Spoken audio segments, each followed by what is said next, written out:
Hello, friends, and welcome to Weekly Witness, Texas Impact's weekly podcast designed to help mainstream Texans of faith understand the legislative process and help you engage with public policy in the great state of Texas.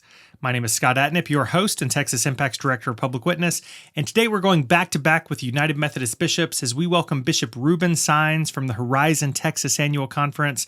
For those not in Methodist world, this is the new conference, which is made up of the former North Texas, Central Texas, and Northwest Texas annual conferences.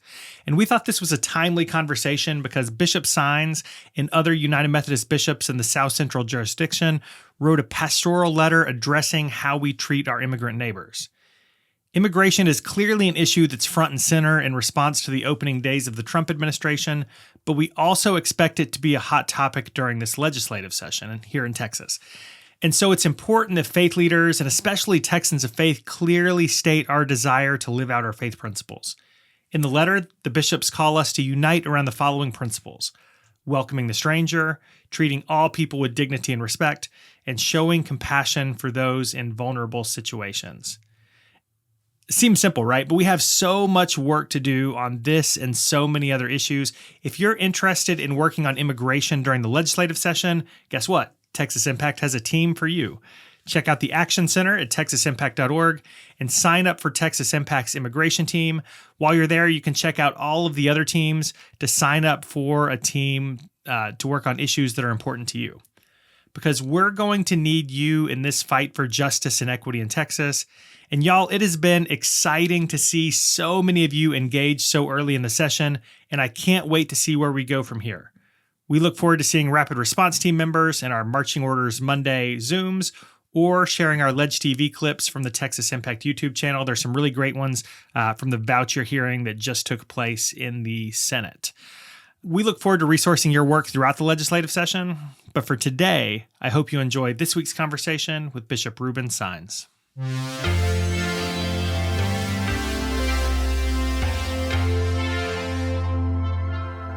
Joining us for today's conversation is Bishop Ruben Saenz Jr., Bishop of the New Horizon Texas Annual Conference. Bishop, thanks for joining us. I know it's a busy time of year. Thanks for the invitation, Scott. So I guess, first of all, congratulations on the new annual conference. I don't think I've talked to you since that was like final and up and running. So how's everything rolling up there in North and Central and Northwest Texas, now Horizon Texas?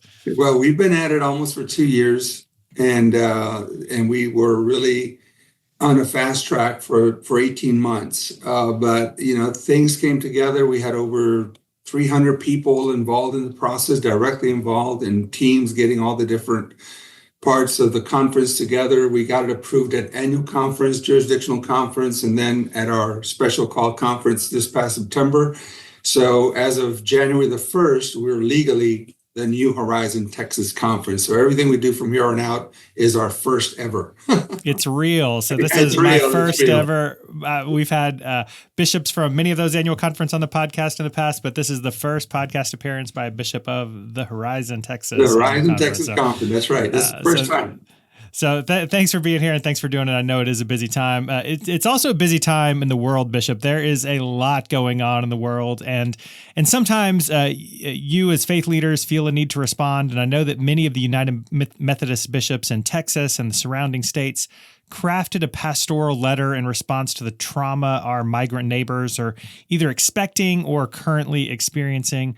Before we get into the contents of that letter, why did you decide that you and the other bishops needed to speak into this moment? Well, we anticipated that several executive orders were going to be issued that were promised by the incoming administration. And so we wanted to get ahead of it and offer a pastoral letter of support and solidarity with not just the people directly impacted by the executive orders, but also all those that are supporting the persons impacted by executive orders, to give them some guidance and also assurance that, we don't know what's ahead of us, but we do know that we will be the church. And we will be the church because that's our role, is to speak into the issues that affect people's lives, especially those that find themselves vulnerable. And we talked about it. We created the letter. Bishop Harvey reached out to me and she said, what if we wrote a letter for the Texas bishops? And I said, Bishop, we're the South Central jurisdiction, and a lot of the people that'll be impacted by the coming executive orders, many of them live within our South Central jurisdiction. So let's reach out to the other bishops throughout the jurisdiction. And also let's invite the retired bishops in our jurisdiction to sign off on the letter. So the letter was circulated, it was perfected, and all those revisions were used to perfect the letter. The bishop signed the letter, and then it was posted. And so, yeah. So we're going to post a link to the letter in the show notes for this episode. But talk to this audience. What are you saying with the letter? What do you hope? People are hearing from faith leaders such as yourself? What we're trying to express is that it is our Christian duty to welcome the migrants, immigrants, and refugees with compassion and hospitality. That's just our duty. And also that we affirm the inherent worth of every individual and call for policies that respect human dignity. I mean, that's basically what we're asking for. We also wanted the letter to acknowledge the complexities of immigration policy. So we know that immigration is not a clear-cut issue. It has many, many complexities. And so we wanted to acknowledge the concerns, are very valid concerns, but also express our core values as a Christian community and especially as a United Methodist Church with regards to treating all people with respect and dignity. And so then the letter moved to provide practical ways for United Methodists to engage in welcoming the stranger through ministries of a means of grace like prayer, welcoming, providing basic needs, offering, to intercede to help people understand the immigration system, maybe offering education and other resources like that. So, yeah, and so the letter was, we acknowledge this is coming. These are our core values as Christians, and especially as United Methodists, based on our social principles and our book of resolutions. We acknowledge that this is a very complex issue, but this is how we can walk alongside or accompany those that are impacted by these policies. And so in a legal way, in a helpful way, in a compassionate way, so that we can fully live into, our mission and our role as a church when things like this happen. Yeah, you mentioned Bishop Harvey, and she was at the United Women in Faith legislative event earlier this week and was engaged in a conversation around the social principles. And they had table talks talking about how local congregations could work on implementing the social principles in their congregations and local communities. And I wonder, you mentioned the social principles in relation to this letter. I wonder if, or what you might hope people will do with it, what living this concept out in the local community looks like, or if there are some congregations that are doing it well right now. Social principles taken as concepts and ideas, we can debate them, right? I mean, just logically. I think social principles really become incarnate and real when there's actual human beings that we're talking about. So, for example, poverty might be an idea, but the poor are real concrete people. And so, to talk about immigration as a concept is one thing, but to speak with an immigrant who has traveled a long way, who has exposed themselves to danger, who has raised capital, who has pulled capital from family members to come here, risking their life, many at the point of death, and then living in the shadows, and just hearing their story and their why makes the social principles, really concrete and impactful. Another, so one of the ways that I think that the social principles can be really dialogued with and discerned is by having intergenerational groups talk to each other. So our young people, our Gen Z, our millennials, they're way ahead of the church with regards to concerns that they believe are existential issues, right? Whether it's climate change or immigration. I mean, they have a very fluid understanding of race and so many other things. And they're looking for the church to be the church. And so when we address these issues, a lot of the reason and impetus for this letter writing was I was getting letters from young people. I said, what is the church's position on this? What is the church doing about that? And so the campus ministry students, right, are the ones that are pushing us to say, are you going to remain silent? Or are you going to say something? And so as I think about not the church that exists today, but the church of the future, then the young generation are watching to see if we are speaking into the issues that are affecting people's lives and the world. And so, but by having intergenerational dialogue around issues such as immigration and climate change and and the economic community and these other principles that we have, it really gets the dialogue going between generations. And I think sometimes when we listen to the voices of the young people, two things happen. First of all, we learn things from their perspective, and they also are grounded in things from, the more seasoned generation's perspective. And so if you get people of the same belief, the same mind to talk about these things, we're just speaking in echo chambers. And so the question is, how do you create an environment where people of different minds can come and have a facilitated conversation with rules in which we will respect each other and learn and be open?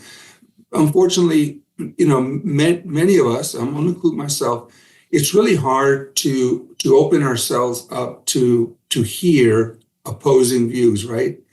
But I think it's more important now than ever that we engage in those kinds of dialogues, because otherwise we're going to continue to be a very polarized society. And I think that the church has the ability to create platforms and dialogue forums so that we can talk about these things through the lens of our faith, our social principles if we're United Methodist, or common human values if we're doing an interfaith dialogue, and just say, look, how do we reconcile the legalities of immigration with the humanity that is being involved, and what can we do to make a difference? And most people, the truth is, most people go to church to get away from the stresses and pressures of daily life, and the last place they want to go and have a conversation about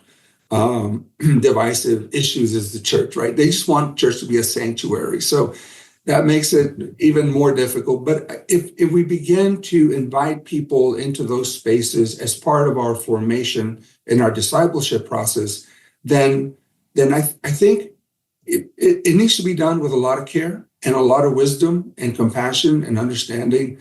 But I really do think that our churches are safe, can be safe spaces for these dialogues to take place. Yeah, the letter does a good job talking about the importance of having those dialogues, and I think it is important to hear the voices of people who might be impacted. I know my daughter came home; they were having a conversation about this on the way home from a soccer game. There were a lot of the students who were worried about the impact it would have on family members and friends, and so these conversations are taking place in a lot of different venues, and my hope is that they're taking place in our congregations. But the letter also calls for kind of a next step, right? Like right. Conversation is an important piece. But you also hosted a webinar earlier this week. We're recording on January 30th with panelists and folks talking about what the next steps might be. And so, what do you? First of all, how'd the webinar go, and what are the hopes coming out of that, and what might the next steps be? So Scott, the webinar was already planned by the Rio, Texas conference. Good friend of mine, Abel Vega, you may know him. He organized the webinar. And then, and so when we found out about it, we had a discussion about how the letter could amplify the accessibility to the webinar. So we included that link in the letter. I personally had 3 meetings that day, and I couldn't be at all 3.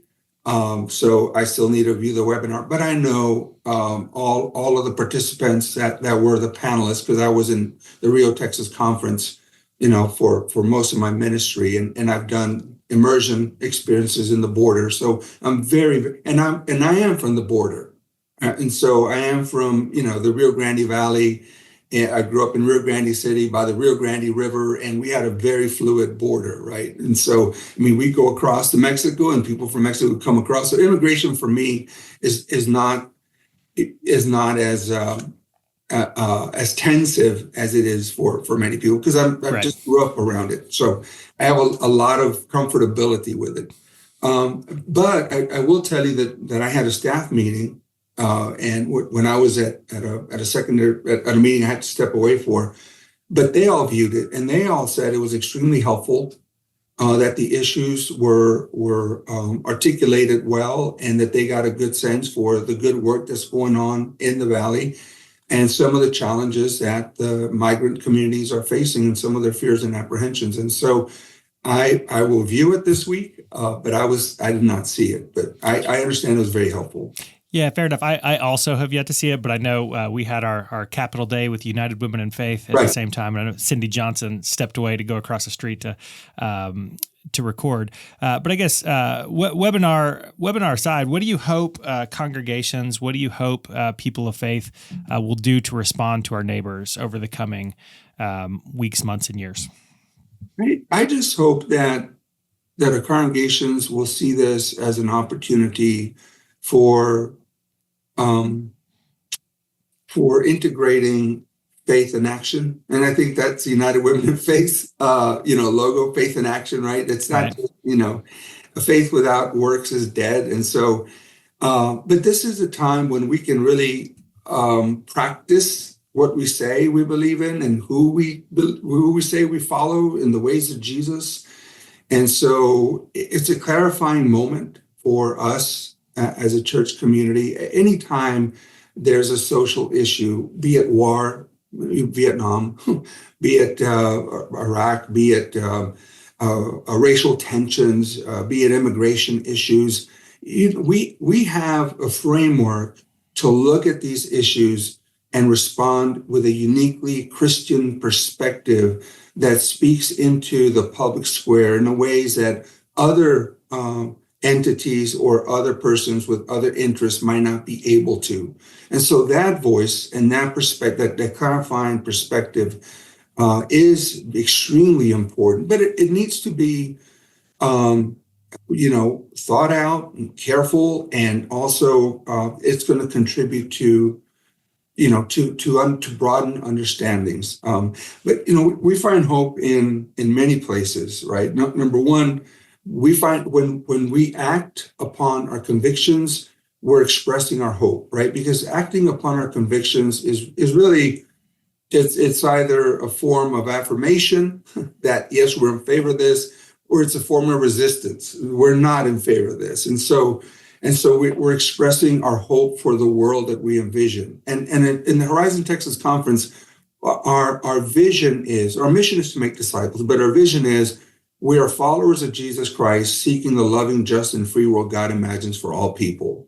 And so as we imagine the reign of God that Christ talked about, then what does that reign look like, and what do human relations look like? And if policies or actions do not align with that vision of all people from all nations coming together and living in unity and peace, if it does not align with that, then that's a clarion call for us to say, well, this is a vision to where we see the hope of humanity heading, and this is not in alignment with that. So that vision really calls us to. And on the other hand, if people are affirming of the immigration laws and the executive orders, well, then they also have the right to express that by their hope for the nation or whatever it is. And so we find hope in applying our actions, and some will do it at different levels, right? Some might write letters, others might, might pray, others might pick up a sign and accompany in solidarity with a group. There's all kinds of forms. Some might talk to city leadership and or work on housing policies. Another way that we find hope is, my gosh, when you see the resilience of the immigrant communities and you see all they go through to seek a better life, not everyone is a criminal. And one of my concerns is that sometimes we can racialize criminality and danger. And so, we'll have every race, every culture has bad actors. Nobody's exempt from that. And the truth is that when you highlight dangerous activities or criminality within a group of people, then it can easily escalate to assigning the whole group with that dangerous, mindset, right? Which then increases potential for hostility, abuse, further discrimination.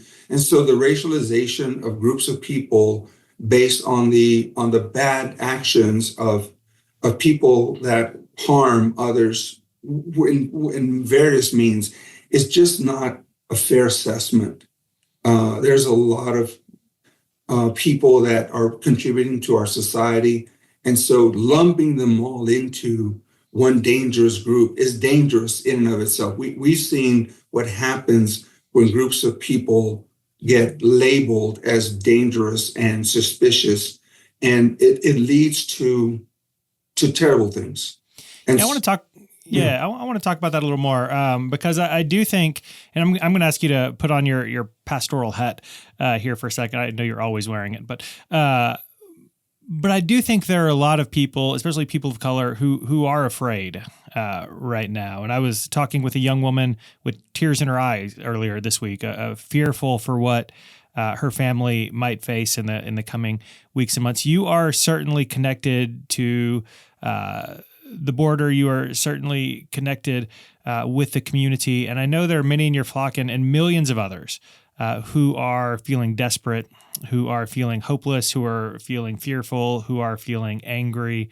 And I think sometimes it feels like it might be hard to hold on to that hope. So speaking to folks who might be feeling that way today, where does your hope come from in a time like this? Well, we're not promised that life will be a bed of roses, right? We are promised that God is with us. And we have hope. Hope is a radical concept. It was born out of the exile of the Hebrews out of Egypt, right? Because before then, it was just drudgery, misery, slavery, building bricks, building pyramids. There was no 7-day week. It was just one day bled into the other, and existence was droned on. And so the idea of we're getting out of here to the promised land really birthed the concept of hope, right? And hope is the dogged assurance that God will make things right on the other side of pain and suffering. It's not that hope prevents one from suffering or undergoing hardship. It's that at the end of this, season of uncertainty, season of persecution, season of arrest, season of deportation, season of whatever it is, right? Season of discrimination, that there is a God, and that God is working things out for the goodness. This was the whole idea behind Job, right? Who underwent terrible loss of family, of health, of property, of wealth.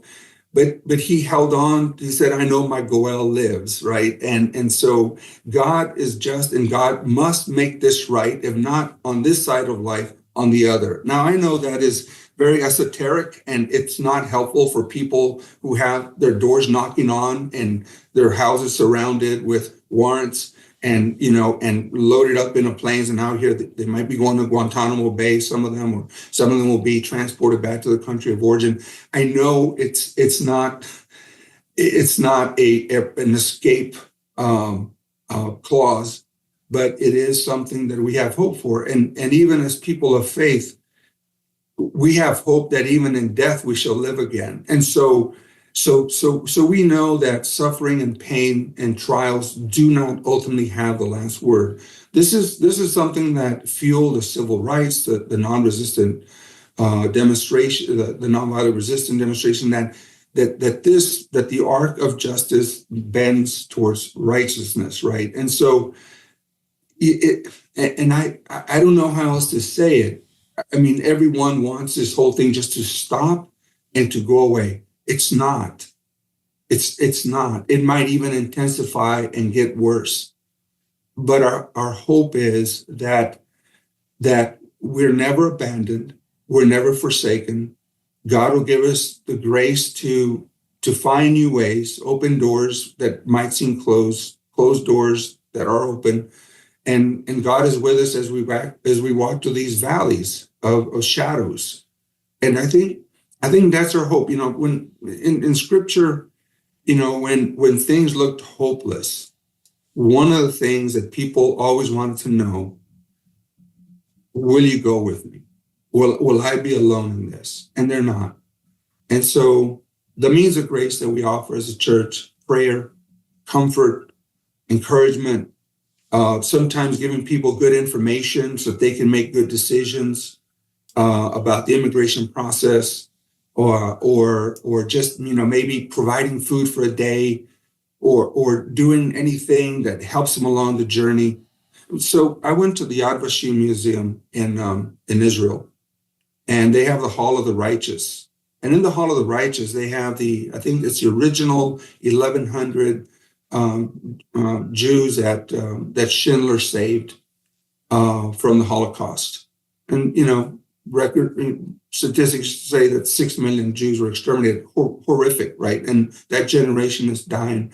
But right next to that 1,100, there was also the table of the SS who were resolving the final solution, right, and the extermination. And you look at 1,100 and you look at 6 million, it doesn't even begin to compare, but yet that flicker of hope for those 1,100 that made it through was hopeful amid a horrific crisis.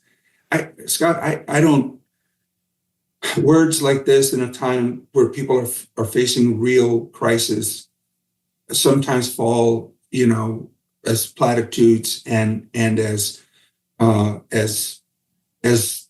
insufficient. But I mean, I think that's where our faith kicks in, and that's where our hope is. And if we didn't have that, I don't know how we'd survive and how we'd make it through some of the most difficult and darkest times in our personal lives or in the life of our community or our nation. I like that idea that God is with us, and my prayer, I guess, is that the church is also standing and walking with those who are scared and afraid. And that's what we're doing, Scott. Right now, we just opened up a web page on our New Horizon Texas conference. It's a resource page on immigration. We uploaded 4 documents in English and Spanish. Number 1 is know your rights. So, okay, what if someone comes at my door? Do I have to open it? Well, do you have a warrant? Is your name on the warrant spelled correctly? If we have what churches can do and cannot do legally, and how we can help support the immigrant community. We also have a page for workers that may have undocumented workers working for their crews. And then lastly, we're working on perfecting a civil disobedience policy.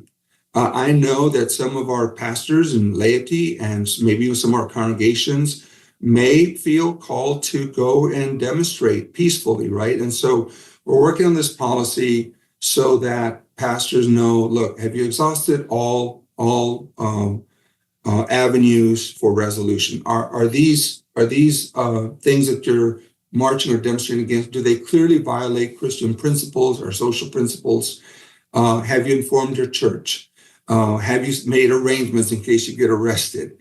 If you do get arrested, you do this on your own volition. You're not to destroy property, and so we're providing these tools because the community is asking us, what do we do if we want to do this? Well, here are the tools. Pray about it, and then you do you, I'll do me, we'll all do our part. At the end of the day, we're going to support our community. That's what we're called to do. And so, and I think that's being faithful. It might not be popular, but it is being faithful. And today it's the immigrant community. Tomorrow it'll be somebody else, and tomorrow it'll be somebody else. And I think we're more fully alive when we are living out our faith in concrete ways that are serving our neighbor and giving them hope in whatever capacity we can do that. I love that, Bishop. I don't mean to interrupt you, but yesterday I got a message from our campus ministers and our campus students, right? We have some people, DACA students, and we have other people that are vulnerable. We have the LGBTQ community that are also very vulnerable and afraid of some of the executive orders. And it was like, Bishop, can you just give us a word? Just let us know that you're with us. And so I did a 20-second recording. I said, look, we are mindful and we're following all the developments. We're standing with you. We're in our prayers. Hang in there. We're going to do whatever we can to support you in whichever way we can. And so, and I got feedback like it was a 20-second video, Scott. Yeah. And now I'm going to do one in Spanish when we get off this for the Spanish speakers. But it meant so much to know that, okay, we're not walking this alone. The church is supporting us. The church is, walking with us. The church is aware, and we're not alone. Love that. Bishop, the resource page is on the Horizon Texas website? Yes, it is. We have some, and it's developing, and we'll upload more resources as they're made available. All right. Bishop Saenz, really appreciate the time. Any closing words before we close out today? Well, first of all, Scott, thank you and Texas Impact for your witness. I know you have a legislative agenda that's full. I just pray that God will give you grace and strength and courage and conviction as you advocate for legislation that seeks the welfare of the whole community. This is not easy work. It can be exhausting work, and sometimes you take one step forward and 3 steps back. But you know what? It is work that God calls us to for such a time as this. So thank you for your witness. We're at the Horizon Texas Conference. We have as a bishop, right? I'm the bishop of the whole flock of God, and I have people in my pews with very different views on everything. Someone said, if you have 2 Methodists, you'll have 3 different viewpoints on something, right? And so Truth. I'm trying to maintain the unity of the church. I'm trying to keep people in dialogue with each other, trying to lift the conversation to where's our scripture, right? We're a nation of laws. Scripture speaks about laws, yes, but we're also, commanded to care for the immigrant. Jesus said in Matthew 25, when you care for the stranger, and that's the word xenos, which means stranger, foreigner.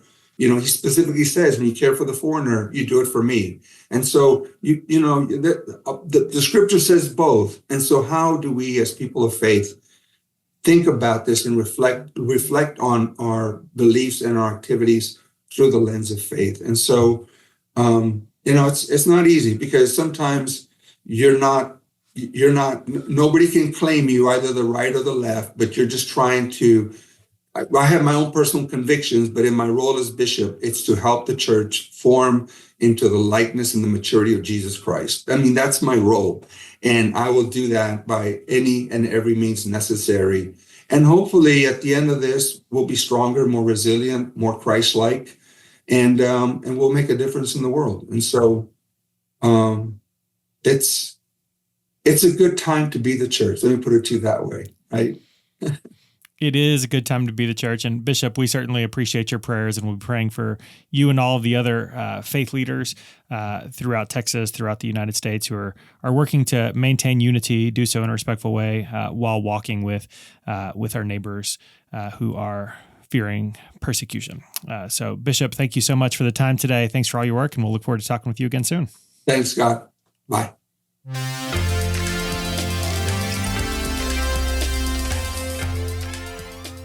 I hope you enjoyed this week's conversation with Bishop Saenz, and I hope you are preparing to do the work necessary to support our immigrant neighbors. People of faith and conscience, this is our time. This is our moment. I hope we can count on you to raise your voice this legislative session and throughout the year. We hope to see you in Austin at one of the events during the session, or on our weekly Marching Orders Monday with our Rapid Response Team members in B. Moorhead. Make sure to sign up for all of it at texasimpact.org. Your voice is going to be important, and I really hope you're mentally preparing yourself to use it, and that you're inviting some friends to join you in this journey. Use the resources on the Action Center page and invite your friends to join a team that interests them. If you have questions about any of it, please reach out at scott@texasimpact.org. While you're on the website, I hope you'll take a moment to sign up to be a member of Texas Impact. Your membership supports this podcast and all of the work to engage Texans of faith to advocate for a more just and equitable Texas. So with that, I think it's time to close out this episode. So remember, the world needs Texans of faith active and engaged. So let's get to work.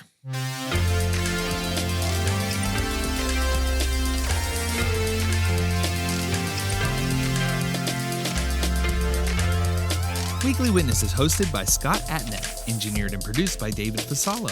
Our executive producer is B. Moorhead. The opinions expressed on Weekly Witness are those of Texas Impact and our guests, and do not necessarily reflect the views of our sponsors.